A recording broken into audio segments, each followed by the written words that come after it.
தமிழக விவசாயம் நம்ம நடத்துங்க. நம்ம பக்கத்தில் வந்து சார் வந்து ஜெயச்சந்திரன் சார் இருக்கார். இவங்க வந்து பார்த்தீங்கன்னா கிட்டத்தட்ட 1985 காலகட்டத்திலே இயற்கை விவசாயத்து மேலே ஆர்வம் வந்து நிறைய ட்ரைனிங் அப்போல்லாம் ரொம்ப ரொம்ப கம்மி. இயற்கை விவசாயத்தை விழிப்புணர்வு ரொம்ப கம்மி. அப்போவே அவங்க வந்து இயற்கை விவசாயம் அந்த ட்ரைனிங் எடுத்து நம்ம வீடூர் பக்கத்தில் வீடூர் தான் அந்த ஹைவேலே வந்து பார்த்தீங்கன்னா ஃபியூச்சர் அக்ரி டூரிசம் அதாவது வந்து பார்த்தீங்கன்னா நம்ம நிறையா யோசிச்சுட்டு இருக்கோம். அவங்க ரொம்ப தொழில்நுட்ப அக்ரி டூரிசம் உருவாக்கணும்னு நிறைய இந்தியா முழுக்க இருக்கிற ரேரான வெரைட்டிஸ் கந்துகளை தாவரங்களை தேர்ந்தெடுத்து அதை வளர்த்துட்டு வராங்க ஐயா. ஐயா உங்களை பற்றி சொல்லுங்கள். ஆமாம், என்ன என் பேர் ஜெயச்சந்திரன். நான் வந்து வீடூர் கிராமத்திலே இருக்கிறோம். எங்கள் வீட்டுக்கு பின்னாலே ஒரு 3 ஏக்கர் தோட்டத்தில் நிறையா ஒரு 100-150 ஸ்பெசிஸ் நட்டு சேர்க்குறோம். ஒரு பாண்டு வெட்டியிருக்கிறோம்.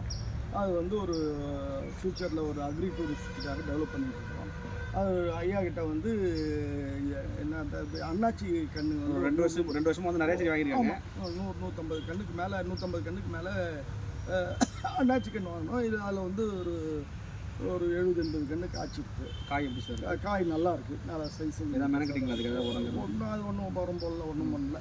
அது ஒருத்தர் பார்த்துட்டு என்ன சொன்னாங்கன்னா செய்யலை நாங்கள், ஆனால் செஞ்சால் காய் பெற்று வரும். நாங்கள் இந்த இவர் ஆரோவில் உமாரமணன் என்ன சொன்னாங்கன்னா அதில் இது மாட்டு கோமியத்தை தெளிச்சிங்கனாவே போதும், பெருசு வரும்னு சொன்னார். காயே வந்து அது ஒரு காய் 2 கிலோ குறையாமல் இருந்தது. காரணம் முழுக்க முழுக்க இயற்கை விவசாயத்தோட அதில் எந்த விதமான உரமோ ஃபர்டிலைசரோ வைக்கல. அது பவுண்டரியில் தான் வச்சுருக்கோம். ஸோ அது மாதிரி வீடுலாம் வந்து பார்த்தீங்கன்னா டெல்டா இது கடற்கரை ஓரம் தான். இங்கேருந்து கணக்கு ஒரு 15 கிலோமீட்டர் தான் வரும்.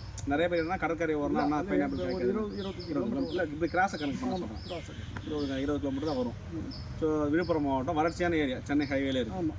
ஸோ அங்கேயே காய்க்குது. நிறைய பேர் என்ன கேட்குமான்னு கேட்காத டவுட் தான் மாதிரி விவசாயிகளை நம்ம இன்டர்வியூ இருக்கோம். ஸோ இதெல்லாம் நிறைய ப்ரீசிஸ் வச்சுருக்காங்க சார். ஃபியூச்சரில் வந்து கண்டிப்பாக நம்ம இன்டர்வியூ எடுத்து போகிறோம். அவங்க கிட்டத்தட்ட ஒரு 100கணக்கான மரங்களை வந்து கொண்டு இன்னும் தேடிட்டு இருக்கேன். நாமளே ஒரு 50 வகையான மரங்கள்லாம் நிறைய கொடுத்துருக்கோம். இப்பயும் பார்த்தீங்கன்னா ஸ்வீட் கண்டோரா, அப்புறம் வந்து பார்த்தீங்கன்னா இந்தியன் ப்ளூபெரி, லிப்பாட், அது மாதிரி நிறைய மரங்கள் ஏற்றிட்டு போயிருக்காங்க.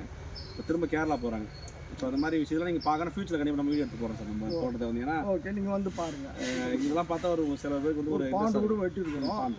அதில் இது பண்ணி இன்னொரு தண்ணீர் சேகரிக்கு அது 80 அடிக்கு 50-52 அடி ஃபிஷ் இருக்கா? எம்டி பண்ணுங்க. அது ஃபிஷ் நாங்கள் இந்த வெஜிடேரியன், அதனால் அதை பற்றி வரும் ஃபிஷ் வரும் இதுவாகிடும். அது ஒன்று நாங்கள் இது பண்ணுறோம். இப்போ நம்ம என்ன சொன்னால் சமையலில் அன்னாசி பைனாப்பிள் வருமானா கொல்லி மேலே பைனாப்பிள் தாராளமாக வரும். ஸோ வாய்ப்புள்ள விவசாயிகள் வாங்கி வைக்கலாம். இப்போ திரும்ப சார் 250 செடி கொடுத்துருக்காங்க, காரில் ஏற்றிட்டு இருக்காங்க. ஸோ நெக்ஸ்ட் அது காமிச்சிடும் காரில் ஏற்றுறாங்க. இந்த செடி எடுத்து வச்சுருக்கேன் காரில் வச்சு. அது இன்னொன்று இது பேர் கண்டோரா. என்ன ஸ்வீட் கண்டோரா. கண்டோரா என்ன ஸ்பெல்லிங்? அது ஏஎம்டிஆ எழுதிங்க சார். கண்டோரா. அது இதெல்லாம் மலையாள பேர், நம்ம தமிழ் பேர் கிடையாது. கண்டாராவா?